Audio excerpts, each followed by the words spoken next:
why don't we start off with an example of one of this that we can all kind of wrap our brains around? Can you huck us an example, especially so the listening audience can really sort of understand what we're talking about? Sure. So my specialty is petroglyphs, rock art. And if you go to one of 200 places around the world, you're going to find certain glyphs that are identical. And you kind of have to ask yourself, how is that possible?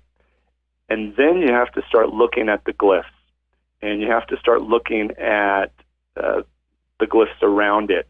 You have to look at the age, because I'm looking for certain glyphs that are old. They need to be at that point or period where the catastrophes took place. So we're looking at about 6,500 years ago, 12,000 years ago. And these glyphs, what they're showing are plasma events that took place up in the sky. And our ancestors saw them, lived through the trauma, the events that took place because of it. And those that survived recorded it. And if they couldn't record it right away, it was passed down, in oral tradition until somebody did actually put it in as a petroglyph or a pictograph onto, something that lasts forever, which is rock. Now, there's a lot of mythologies out there. There's a Greek mythology. There's blah blah blah. The Norse. You know better than I. What makes one? Is it consistency? Is it connection to other parts of the world?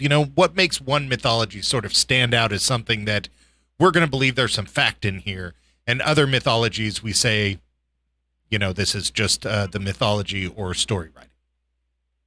Well, and that's what's kind of interesting, Chauncey, because when you listen to the mythology, a lot of them are similar or identical. Like you look at the Sumerians, and they had a very similar story as Noah and Noah's flood. Yeah, the Epic of Gilgamesh has always been the one that stood out to me as like hey, something's going on here. Right. Yeah.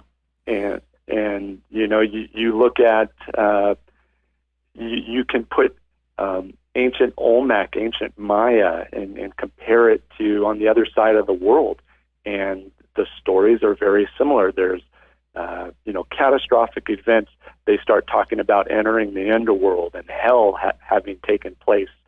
Well, when you look at the rock art and the other things that go with it, you're looking at massive volcanic events that took place with magma coming up out of the ground, and it was a hell on earth.